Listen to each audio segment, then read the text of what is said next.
What's up YouTube, and welcome back to the DIY Beard. My name's Jez and I'm the man behind the beard, and today we're back at Staffordshire Triumph to check out the Rocket 3R launch. Now this is one of the first bikes that I've seen of the Rocket 3. It's a hell of a beast of a bike, and what we'll be doing is getting some lovely cinematics of the bike, showing you its true looks and the quality build that Triumph have put into this, along with a little bit of a chat with some of the guys at Triumph on everything that the Rocket 3 comes with and what the bike can do for you. So check it out and we'll catch you soon.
Those that are old enough remember the launch of the last rocket, 2004-2005, silver engine. Who's got one? I've seen somebody here that's still got one. Where's Jock? You're over there. That's it. Voice of reason. Make yourself known. Jock had one of the first rockets in the country. Still got it. 2007, and we changed the colour of the engine. Still a rocket. Then we brought out the Classic. Then we brought out the Touring. And then we carried on with the Roadster, and the Roadster finished 2015, last ones. Who's got one of the last ones? Good man. Oh, don't, another victim. Oh, time for a change. Okay, since then, we've had nothing, just rumours. And you guys have been watching, and you've been watching and watching, and now you can touch it, you can feel it, you can play. It's gone from 2,300 cc's to 2,500 cc's. It's a totally who said good?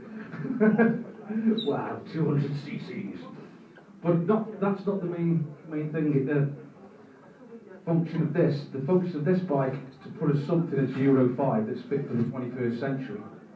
And this bike will do it. This bike is light, so light.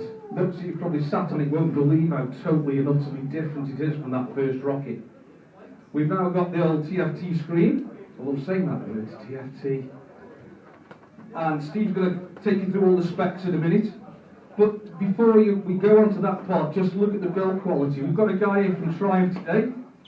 We're not going to point out because he's a bit shy. Aren't you, Dave? He's over there. And he's one of the chaps that was in the development of all the fastenings on this bike. And if you just look at the quality of the fastenings, this beats anything of any other manufacturer. There's top brand manufacturers that won't pay for the finish of the fasteners on this bike, and that's a fact. Most of these fasteners, all these fasteners made in Germany? 90% are made in Germany. 10% UK, rest in Germany, and they are the highest standard of fasteners on any motorcycle in the world. Nobody else shows this attention to detail. Okay, totally different concept, goes like stink.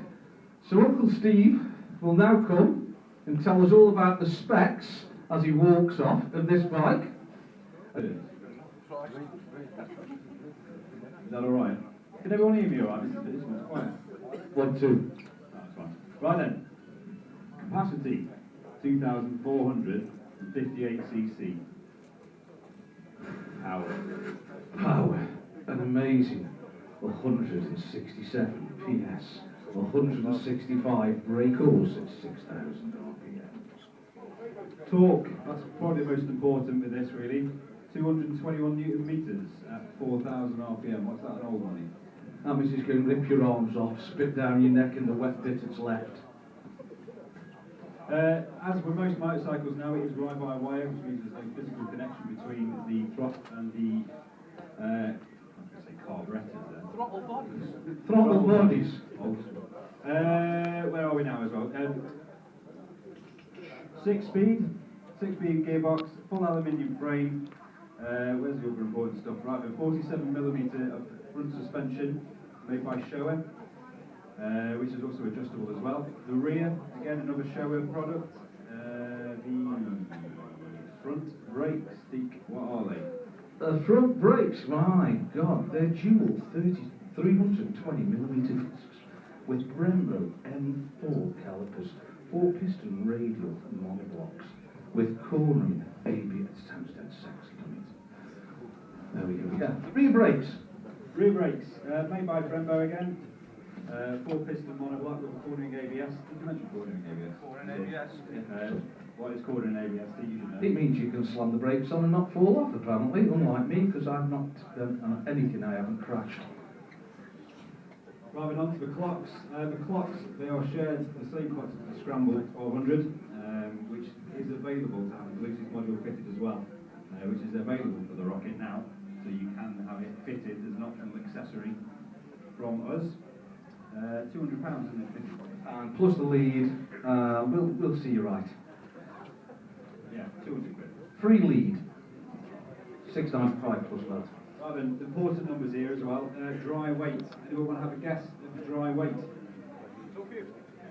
250, 290, 275. Who said 290? You don't count.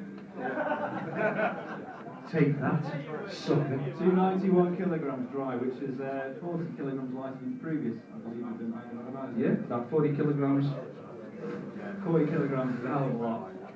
You're yet to ride it, aren't you, properly? Yeah, I've just ridden it round here in case I crash it before the launch. I was lucky enough to steal it for about 20 minutes. I've never ever ridden a rocket before, so I was almost like a bit of a guinea pig because it's the kind of thing that would be intimidating for me. Nah, it was fine. By the time I got down to the second roundabout on the D road, the weight, it wasn't an issue at all. What was an issue was keeping the back wheel from spinning. That was fun. So traction control works. So yeah, don't be intimidated by the weight. It's all Euro 5 compliant. Whatever, that's boring, that is. Euro 5 compliant. See. That pretty much is the main specs of the bike. Has anyone got any in particular stuff that you want to know? Fuel tank, what was that old? Fuel tank, 18 litres. Usable 18 litres. So yeah, probably hold about 20, but 18 litres usable. Can you get an A2 compliant version? Yes, mate. Yeah, the power to weight ratio. No, it is not 18 compliant. Next. Anyone else? Yeah, can you turn the traction control on? Yeah, great. Yeah, you can turn the traction control up if you so desire. It does have rider modes on it, like most Triumphs do now as well. So if you're on various different modes, it will kick in differently. Sport mode is probably the most brain, but you do have to manually turn it off if you do want that. It's got a user configurable. Yeah. You can basically use like a rider mode where you can set your own up. So you can say, well, I want the ABS in rain mode, but I want the traction control off. So yes, you can. Yeah. At your own risk. Anyone else? You want to start it up? Yeah, let's start it up, eh? Somewhere. There you are. Of course I am. As you can see, it's clueless ignition, or keyless ignition. Say clueless. Freudian slip of the tongue. Here we go, folks. Clutch in. No throttle. One finger.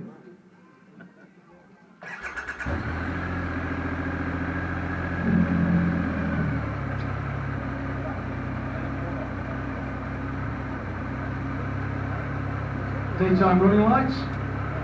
Low beam. High beam. Blind someone oncoming. Or play Morse code. Cruise control. Both buttons. And on the left hand we've got a nice big horn. This side here you've got the steering lock. which is electronic. You turn the bike wheel that way, press that button, bam, steering locks on. I know all about steering locks, don't I, Stephen?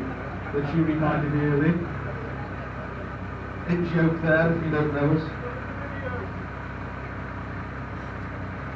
Yeah, yeah.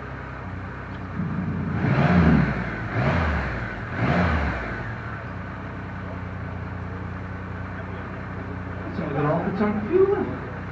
Alright. Obviously that tells you it's got a fuel gauge. You see the joke there? Temperature gauge. So you've got time on it as well. Is it that late already? That's pretty much it, really. Does everyone have a set on it? Yeah. Oh, what's the range? We don't know properly yet because in real riding conditions it's going to be different than you guys going out there. You know, we can quote, but as you know, if you start giving stuff the beans, it's totally different. Fuel consumption is rated at 41.45 miles per gallon, so 41 miles per gallon. But anyway, Someone who's good at maths. yeah. Just put it this way, you'll need a wee by the time you need to fill up, because you're all really old.